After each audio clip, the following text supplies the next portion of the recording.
ain't told this story in a mighty long while. Lord knows I swore I never would again. But these nights, when the wind rattles the shutters and that old clock in the hall stops ticking right at midnight, well, sometimes I think the past comes creeping back, same as it always does. My name's Eula Mae Holloway, and I was born right here in Harlow County, back when the roads were still dirt and the schoolhouse smelled of chalk and coal smoke. I'm 78 now. My hands shake when I pour my tea, and I can't see much past the porch light anymore. But I remember that night clearer than yesterday. The night the thing in the basement called my name. Back then, I was 16. I wasn't what you'd call popular. Too quiet, too plain. My mama said I had funeral eyes.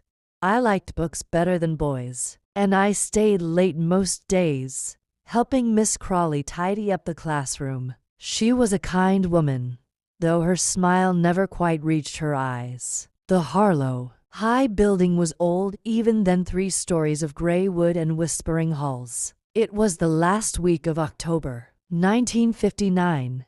The air smelled like rain and burnt leaves. The janitor, Mr. Garvey, had been muttering about rats in the basement. Said he heard scratching under the floorboards at night. Principal Dyer just laughed it off, but I remember seeing Garvey's face, pale, eyes wide as nickels. He wasn't laughing. That Friday, everyone else left early for the football game. I stayed behind, copying poems off the chalkboard for extra credit. By the time I finished, the light outside had gone that strange silvery color right before dark. I went to gather my things when I heard it. A soft tap tap tap from somewhere below. At first I thought it was the pipes knocking, but then came a whisper, real faint, like whine through a keyhole. It said my name, Eula. I froze.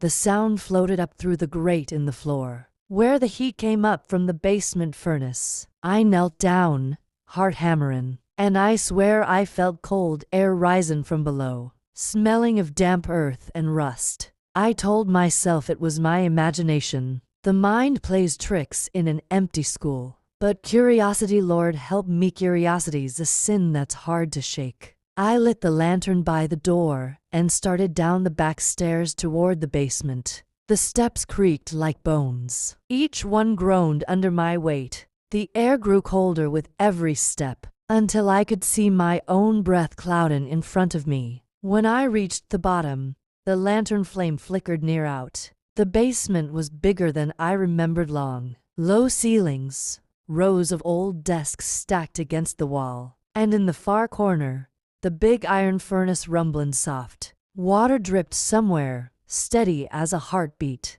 I called out, "Mr. Garvey, you down here?" No answer.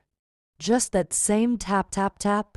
Closer now. My lantern's glow fell across something scratched into the concrete floor lines. Circles, like somebody'd been drawing symbols with chalk. I bent down, trying to see, and my fingers brushed something slick. It was a piece of rope, and it was wet. The whisper came again, right behind me this time. "Eula." I spun round so fast I near dropped the lantern. For a heartbeat, I saw it something standing between the furnace and the wall.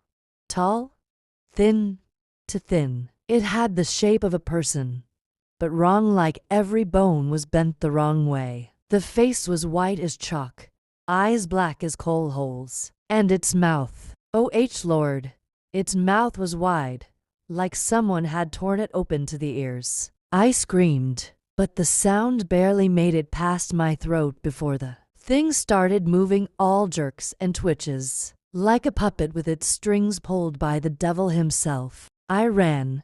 I don't remember how my feet carried me, only that I hit the stairs and kept going till daylight. When I burst out the back door, I tripped and fell into the mud. Mr. Garvey found me there come morning. They said I'd been in shock. Told the sheriff I saw something in the basement. But when they went to look, the place was spotless. No chalk marks, no footprints, no nothing, except They never found Garvey after that day. The furnace went cold and stayed that way. Principal Dyer had it sealed off, said it was unsafe. They built a new wing over that part a year later, but I never went back. Life moved on, far as it ever does. I married, raised two boys, buried one. The world changed around me. Televisions, highways, space rockets, but some nights, when the wind blows from the south, I still hear it. That tap, tap, tap. I tell myself it's just the house settling. I tell myself ghosts aren't real. But last winter, when the pipes froze, I had to go down into my own cellar to fix them. And when I lit my flashlight on them old stone walls, I saw marks. White chalk marks, circles, lines, just like before. And then I heard it again. Eula. Only this time it didn't sound like it was behind me. It sounded like it was inside the wall breathin'. I dropped the flashlight. The beam rolled across the floor and hit something layin' there in the dust. A rusted tag. Harlow High Maintenance. G. Garvey. That's when I knew the truth. Whatever was down there in that basement, it didn't die. It followed me. I patched the wall best I could, poured concrete, prayed over it. But last week, after the rain, the plaster cracked again, and the smell came back, wet dirt and iron, same as before. I don't reckon I'll last much longer. Heart ain't what it used to be. But I sit out here every evening, rockin' on this porch, listening. The crickets go quiet round midnight, and then that old sound starts up again, faint and steady. Tap, tap, tap. Sometimes it's at the cellar door. Sometimes it's under the porch. And sometimes, Lord forgive me, it's right beneath this very chair. People think horror's all blood and teeth. But the worst kind, the kind that stays with you, is memory. You can't bury it, can't pray it away. It just waits, patient as time. If you listen close, you can hear it breathin'. Oh, you hear that? There, down by the steps. It's sayin' your name now.